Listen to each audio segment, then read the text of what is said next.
বিসমিল্লাহির রহমানির রহিম। প্রিয় দেশবাসী, আসসালামু আলাইকুম। আমরা কি জুলাই শহীদদের রক্তের সাথে বেইমানি করতে যাচ্ছি?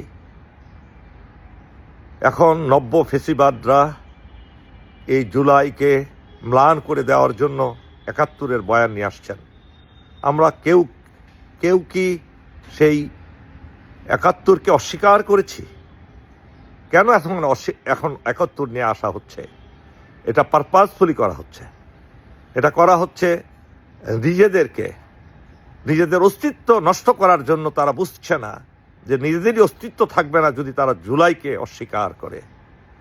জুলাইকে যারা অস্বীকার করছেন তারা একবার চিন্তা করে দেখুন, অনেকেই এ দেশে আসার মুখ কখনো দেখতে পারতেন না, দেশে আসতে পারতেন না যদি জুলাই বিপ্লব না হতো। আরো হাজার হাজার না লক্ষ লক্ষ লোক এই দেশে মারা যেত। ভুলে যাবেন না,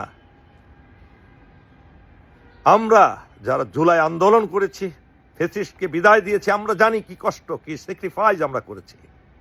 যারা আরামে বসে থাকেন, যাদের জীবনে কষ্ট নেই, যারা এই জুলাই আন্দোলনে কোনো অবদান নেই, তারা আজকে জুলাই বিপ্লবের বিরুদ্ধে উঠে পড়ে লেগেছে, গণভোটের বিরোধিতা করছে। গণভোটের কোনো কথাই না তাদের মুখে।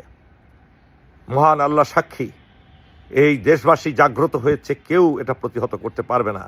এক একটা ইউনিভার্সিটির দিকে লক্ষ্য করে দেখুন, কোটি কোটি টাকা খরচ করেও তাদেরকে পরাজিত করতে পারছেন না। হুন্ডা বাহিনী দিয়ে পরাজিত করতে পারছেন না এবং পারবেনও না। জাগ্রত হয়েছে। আমরা কেউ ৭১-কে অস্বীকার করি না, কিন্তু আপনারা জোর করে ৭১-কে সামনে নিয়ে আসতেছেন ফেসিবাদকে আবার জাগ্রত করার জন্য। আল্লাহর কসম, আপনারা সফল হবেন না। শুধু কষ্ট করছেন এবং নিজেদের অস্তিত্বই এক সময় আপনাদের হারিয়ে যাবে, এ কথা আমি নিশ্চিত করে বলতে পারি। সুতরাং আসুন, দ্বিধাদ্বন্দ্ব না করে পুরো জাতি ঐক্যবদ্ধভাবে জুলাই সনদকে হা বলি এবং গণভোটে রায় হোক জুলাই সনদের পক্ষে। ইনশাল্লাহ এদেশে আর কখনো ফেসিবাদ এগিয়ে আসতে পারবে না, জন্ম নিতে পারবে না। মহান আল্লাহ আমাদের বুঝার তৌফিক দান করুক।